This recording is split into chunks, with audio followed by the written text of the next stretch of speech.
apresentamos o podcast As Bem-aventuranças.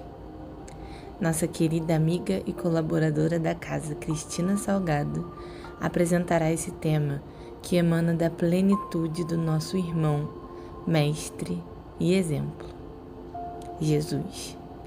Deixe-se envolver na grandeza, simplicidade e amor daquele que sempre nos guarda e nos guia.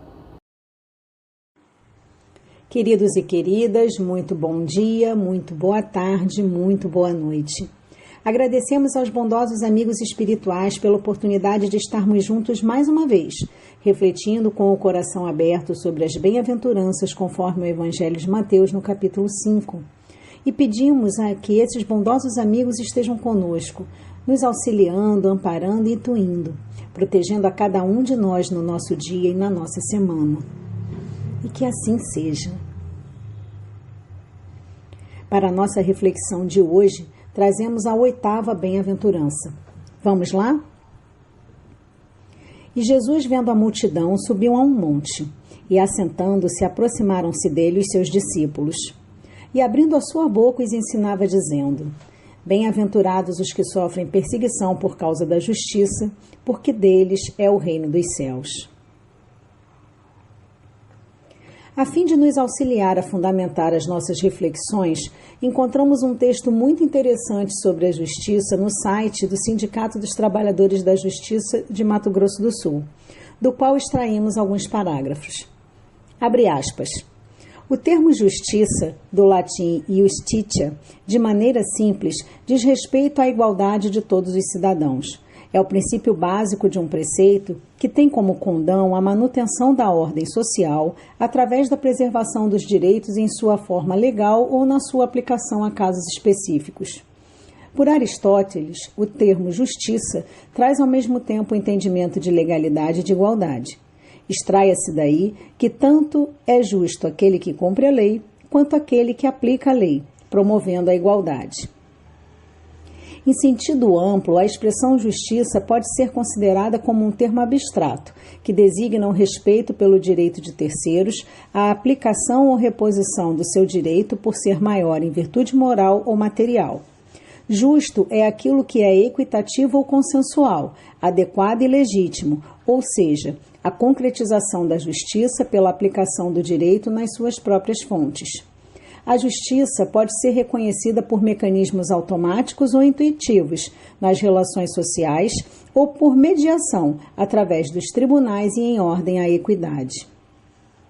O surgimento do símbolo da justiça, caracterizada pela postura da deusa Palas, que ao presidir o julgamento de Orestes vendou seus olhos, como se quisesse dizer que a justiça deve ser aplicada segundo a consciência do julgador e a prova produzida. Isso nos remete ao entendimento originário que tem como valores máximos de que todos são iguais perante a lei, todos têm iguais garantias legais ou ainda, todos têm iguais direitos. A justiça deve buscar a igualdade entre os cidadãos. Assim, podemos concluir que a justiça deva sempre primar pela constante e firme vontade de dar aos outros o que lhes é devido. Fecha aspas. O fato é que, em realidade, considerando a morosidade da justiça e com alguns resultados injustos em decorrência disso, é possível concluir que a justiça humana lida com limitações para produzir o resultado que represente o viés da verdade, onde permanece a dúvida sobre a sua eficácia, eficiência e efetividade em sua aplicação, ou ainda do poder do acusado em evitar com astúcia que essa aplicação aconteça. Assim, nos sentimos lesados em nosso direito, sem crer que seremos atendidos quando tivermos necessidade. Apesar de tudo, a justiça humana é imprescindível e devemos confiar o mais possível no seu exercício. O pior que pode acontecer à sociedade é a justiça fracassar. O caos e a desorganização instalam-se e é a lei do mais forte que prevalece. Santo Agostinho nos diz que as justiças humanas são restritas às decisões em sociedade, enquanto a justiça divina é absoluta. Em sua teoria, ele mostra a perfeição das leis divinas, descrevendo-as como infinitamente boas e justas. enquanto as leis humanas, mesmo derivadas das próprias leis divinas, acabam trazendo erros e injustiças oriundas da imperfeição da nossa própria natureza. Considerando o que lemos agora, podemos entender que o sentido de justiça humana aproxima-se muito do sentido da justiça divina. Allan Kardec pergunta aos espíritos na questão 875 como se pode definir a justiça e tem como resposta, abre aspas, a justiça consiste em cada um respeitar os direitos dos demais. Nesta mesma pergunta, temos uma outra questão, que é a pergunta A, que diz o seguinte, que é o que determina esses direitos? Os espíritos respondem, duas coisas, a lei humana e a lei natural. Tendo os homens formulados leis apropriadas a seus costumes e caracteres, elas estabeleceram direitos mutáveis com o progresso das luzes. Vede que hoje as vossas leis, aliás imperfeitas, consagram os mesmos direitos que as da Idade Média. Entretanto, esses direitos antiquados, que agora se vos afiguram monstruosos, pareciam justos e naturais naquela época. Nem sempre, pois, é acorde com a justiça o direito que os homens prescrevem. Demais, este direito regula apenas algumas relações sociais, quando é certo que na vida particular há uma imensidade de atos unicamente da alçada do tribunal da consciência. Fecha aspas. Já a justiça divina age em nossa vida de modo perfeito. E é em relação a essa justiça que nós temos que refletir sobre a bem-aventurança de hoje. A justiça divina se fundamenta na meritocracia, que é complexa, onde o espírito possui ampla liberdade de expressão e de atitude, que chamamos de livre-arbítrio, e com isso goza da possibilidade de agir com total liberdade, devendo lembrar apenas das consequências diretas das suas atitudes perante as leis de Deus. Dessa forma, a justiça de Deus é a única infalível e perfeita, pois se baseia na realidade de todos os fatos.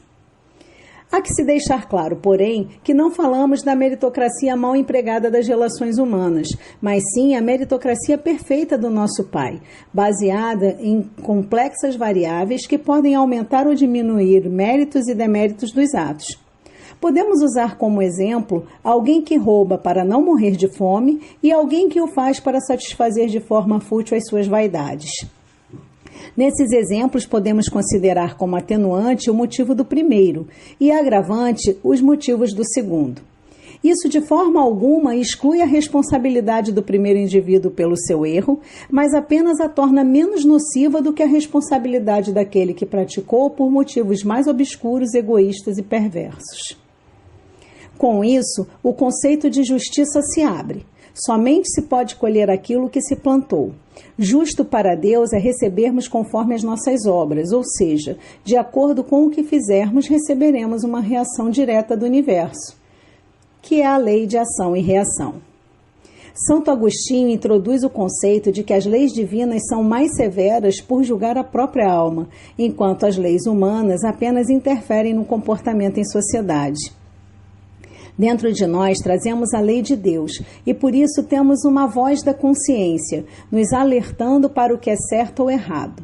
Essa certeza inata que temos é o alicerce para que possamos agir em conformidade com as leis universais e nos ajudar a não falir diante dos desafios experimentados. Termos a noção do certo e errado é o que nos possibilita frear atitudes intempestivas e não raciocinadas. A justiça divina baseia-se na igualdade, fraternidade e na liberdade. A igualdade, neste caso, seria a imparcialidade entre os desiguais. Afinal, alguém que erra maldosamente não tem as mesmas conquistas daquele que pratica o bem, porém, possui os mesmos direitos. Por direitos, entendemos a possibilidade de, através de si e seus esforços na renovação moral, alcançar a evolução, cujo destino é incansável e incessante. A liberdade é o que nos dá direito de, por nós mesmos, empregarmos esforços e ações, buscando o nosso caminho em direção do progresso. A fraternidade nos leva à lei de caridade, que é importante ferramenta de evolução moral e espiritual. Em todos esses aspectos, o nosso modelo e exemplo é Jesus. Seus ensinamentos vêm em infinita misericórdia e amor a nós. Através da consciência é que Deus nos envia pelos seus emissários o verdadeiro guia moral para que nós, seus filhos, não fiquemos desamparados diante das situações que nos afligem. Lembremos de que Deus é misericórdia infinita e nos auxilia sempre, bastando para isso estarmos conectados com Ele através dos nossos bons pensamentos e nossas boas ações. Assim, praticando a justiça divina, receberemos o reino dos céus. No estágio em que estamos, ainda trazemos em nossa alma a dualidade entre o bem e o mal, oscilando para mais ou menos, conforme estamos mais aderentes às leis de Deus. Para termos em mente como isso funciona, vamos ler a parábola dos 2 lobos. Certo dia, um jovem índio Cherokee chegou perto de seu avô para pedir um conselho. Momentos antes, um de seus amigos havia cometido uma injustiça contra o jovem, e tomado pela raiva, o índio resolveu buscar os sábios conselhos daquele ancião. O velho índio olhou fundo nos olhos de seu neto e disse: Eu também, meu neto, às vezes sinto grande ódio daqueles que cometem injustiça sem sentir qualquer arrependimento pelo que fizeram. Mas o ódio corrói quem o sente e nunca fere o inimigo. É como tomar veneno desejando que o inimigo morra. O jovem continuou olhando surpreso e o avô continuou. Várias vezes eu lutei contra esses sentimentos. É como se existissem 2 lobos dentro de mim. Um deles é bom e não faz mal. Ele vive em harmonia com todos ao seu redor e não se ofende. Ele só luta quando é preciso fazê-lo e de maneira reta. Mas o outro lobo, este é cheio de raiva. A coisa mais insignificante é capaz de provocar nele um terrível acesso de raiva. Ele briga com todos o tempo todo sem nenhum motivo. Sua raiva e ódio são muito grandes e por isso ele não mede as consequências dos seus atos. É uma raiva inútil, pois sua raiva não irá mudar nada. Às vezes é difícil conviver com estes 2 lobos dentro de mim, pois ambos tentam dominar o meu espírito. O garoto olhou intensamente nos olhos do seu avô e perguntou: E qual deles vence? Ao que o avô sorriu e respondeu baixinho: Aquele que eu alimento.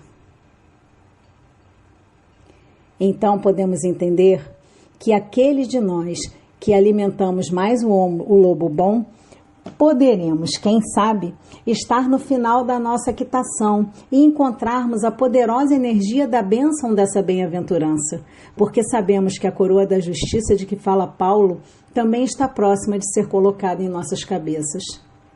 Receber a coroa da vida é meta importante, e para alcançá-la é preciso tomar a nossa cruz, negar a nós mesmos e seguir os ensinamentos propostos.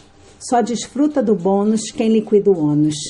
Merecimento, meus amigos, só vem antes do trabalho no dicionário. E então, o que você achou da nossa reflexão de hoje? Na próxima semana estaremos juntos com a última bem-aventurança. Até lá!